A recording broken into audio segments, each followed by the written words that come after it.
You're watching The Storybox TV. Like, comment, and subscribe for more. Death walks through Umudim. The harmattan had taken on a new tone that year. The air in Umudim was heavier now, oppressive, as though the spirits themselves had begun to weigh on the village. Dust still clung to the leaves, to the roofs, to the very throats of the villagers. But it seemed darker, thicker, almost unnatural. There was a silence too, the kind of silence that presses on your chest and makes breathing a conscious effort. Nnenna had thought that retrieving her radio from Chike's hostel would bring peace. The small device, now resting on its familiar wooden shelf, had been her comfort, her tether to a world beyond suspicion and betrayal.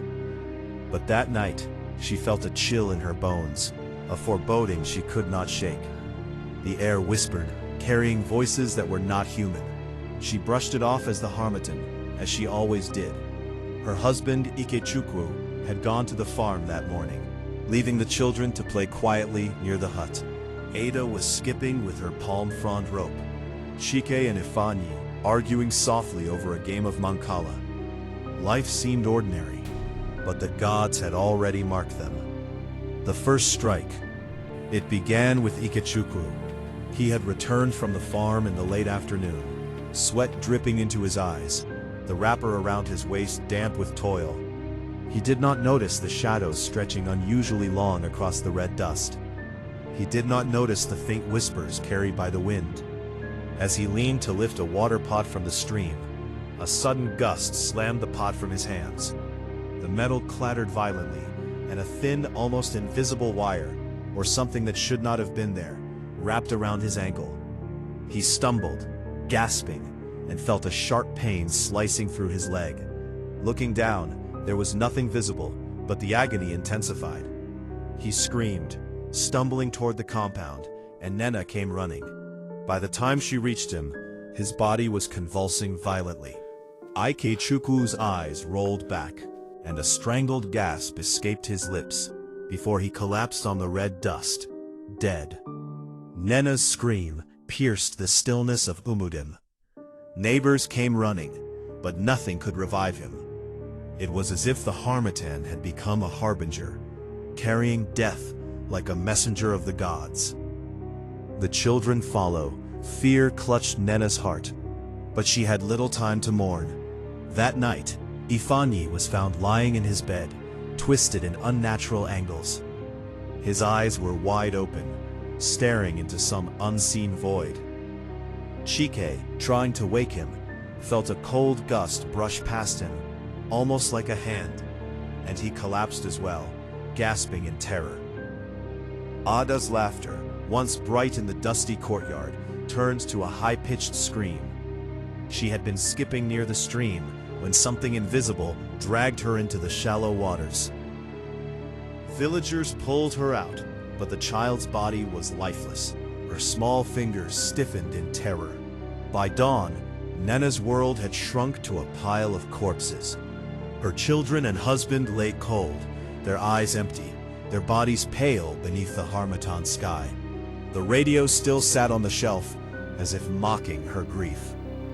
The god Okechi's decree had begun, and she was powerless to stop it. Nnenna's desperation. Days passed in an unholy silence. Nnenna barricaded herself in her hut, her eyes wild with fear. She prayed, begged the spirits, and yet no blessing came. Every night she heard whispers, soft, sibilant, coming from the shadowed corners of her home. The wind carried laughter that was not human. Then it began to happen. Nnenna saw him, her husband, her children, moving in the shadows, not as they were, but as twisted versions, pale and hollow-eyed. When she reached out, the figures vanished like smoke, leaving only the stench of decay. Her neighbors avoided her compound. They whispered that Nnenna's household was cursed, that anyone entering would never return. Some claimed to see her wandering at night, her silhouette outlined against the harmattan haze, calling the names of her dead children. The air grew colder around her hut, the dust turning gray, as if the earth itself mourned. The last night. On the 7th night after the children's deaths, Nnenna awoke to the sound of her radio. Its soft crackling filled the empty hut, playing a song her late brother once loved. She reached for it, desperate for comfort, and then felt it, a cold hand gripping her shoulder. Spinning around, she saw them, all her family, their eyes empty pits of darkness. They advanced silently. Nnenna screamed and ran through the compound, but the earth beneath her seemed to resist her. The wind howled in a voice that was both human and divine. Ikechukwu grabbed her in a grip that was ice cold. "You brought this on us," he whispered, though his mouth was not moving. "The curse, it is your doing." Before she could speak, the shadows engulfed her. Nnenna's screams echoed in the village as she fell, lifeless, joining her family in death. The radio, once a bridge to comfort, had become a conduit of destruction.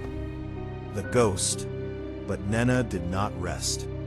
Villagers began reporting sightings, a figure in a faded wrapper, moving silently among the huts at night.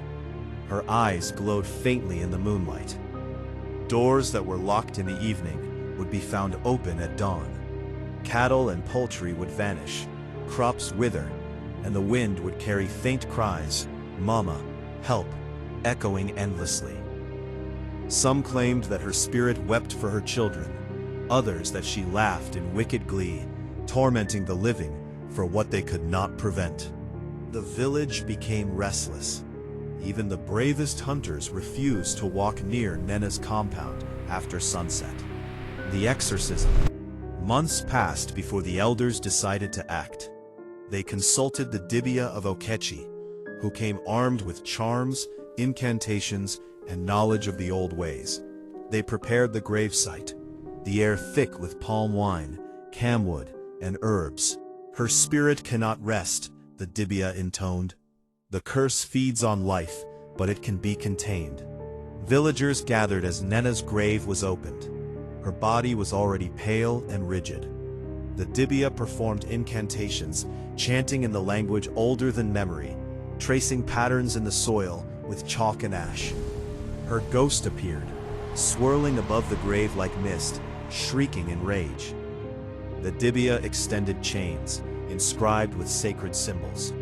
They wrapped around her ethereal form, binding her to the grave. The air grew electric, the wind howled, and the moon disappeared behind dark clouds. Nnenna's cries tore across the village like lightning, a sound that would haunt the living for years. Finally, with a final chant, the spirit was chained. She could move, but only within the confines of the grave. The villagers felt relief, though fear lingered like dust in the air. No one dared approach the cursed hut again. The radio remained, silent now, a relic of tragedy and divine wrath. The legacy of the curse. Years passed. Umudim slowly returned to normal, but the story of Nnenna's family was told with hushed voices. Children were warned not to touch strange gifts, not to anger the gods, and to respect the boundaries of life and death. Some nights, when the harmattan blows and the dust hangs heavy, villagers swear they see a figure near the abandoned hut. A faint glow, a wailing song, and the rustle of wrappers in the wind. It is Nnenna, bound but still restless, a ghost reminding the living of the terrible consequences of suspicion, vengeance, and divine retribution. The radio, once her comfort, remains buried with the dead, its crackling silence a warning. Some objects, once cursed, carry their wrath far beyond human comprehension. The villagers learned, bitterly, that even the gods' justice could arrive too late, and that the seeds of suspicion, once planted, can grow into storms that no mortal can weather. Mama, can you hear me? You're watching TheStoryBoxTv. Like, comment, and subscribe for more.